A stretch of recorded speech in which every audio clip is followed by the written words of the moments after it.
স্বাগতম জনাইছোঁ মোৰ নতুন ভিডিঅ'লৈ। আৰু আজি মই আৰু মোৰ বান্ধৱী নয়নাই ম'ম' বনালোঁ। আৰু আমি কেনেদৰেনো ম'ম' বনালোঁ চাওঁ আহক। ম'ম' বনাবলৈ প্ৰথমতে আমি পানী গৰম কৰি ল'লোঁ আৰু এয়া ময়দা লৈ লৈছোঁ।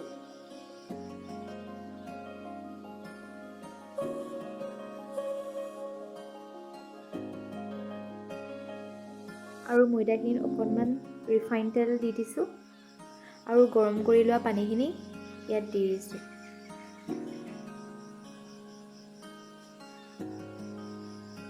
অকণমান নিমখ দি দিছোঁ আৰু এইখিনি মঠি লৈছোঁ।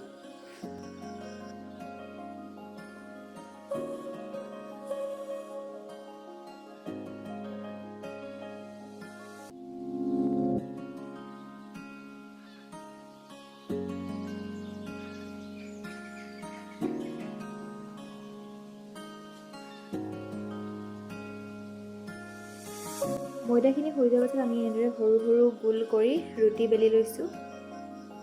আৰু এয়া বইল কৰি লৈছোঁ মাংস, আৰু এয়া পিঁয়াজ কাটি লৈছোঁ, এয়া জালুক আৰু পাঁচফোৰণ খুন্দি লৈছোঁ, আৰু বাকী ৰৈ যোৱা মাংসখিনি আমি চুপ বনাবলৈ থৈ দিছোঁ। এইখিনি নিমখ আৰু অকণমান ৰিফাইন তেল দি আৰু দাংবডি দুডাল দি পিনে কাটি মিক্স কৰি লৈছোঁ। আৰু এনেদৰে এখন ৰুটিৰ মাজত অকণমান মিশ্ৰণটো সোমোৱাই এনেদৰে ম'ম' প্ৰস্তুত কৰি লৈছোঁ।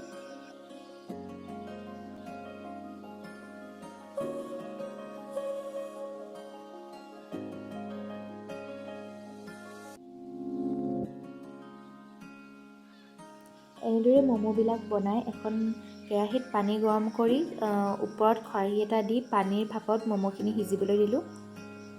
আৰু এয়া ম'ম' বনাই হৈ গ'ল। আৰু এইখিনি হৈছে চুপ। আপোনালোকে এবাৰ ট্ৰাই কৰি চাব, বহুত টেষ্টি হৈছিলে খাবলৈ। আৰু যদি ভিডিঅ'টো চাই ভাল লাগে তেতিয়াহ'লে লাইক, কমেণ্ট, শ্বেয়াৰ আৰু চেনেলটো ছাবস্ক্ৰাইব কৰিবলৈ নাপাহৰিব।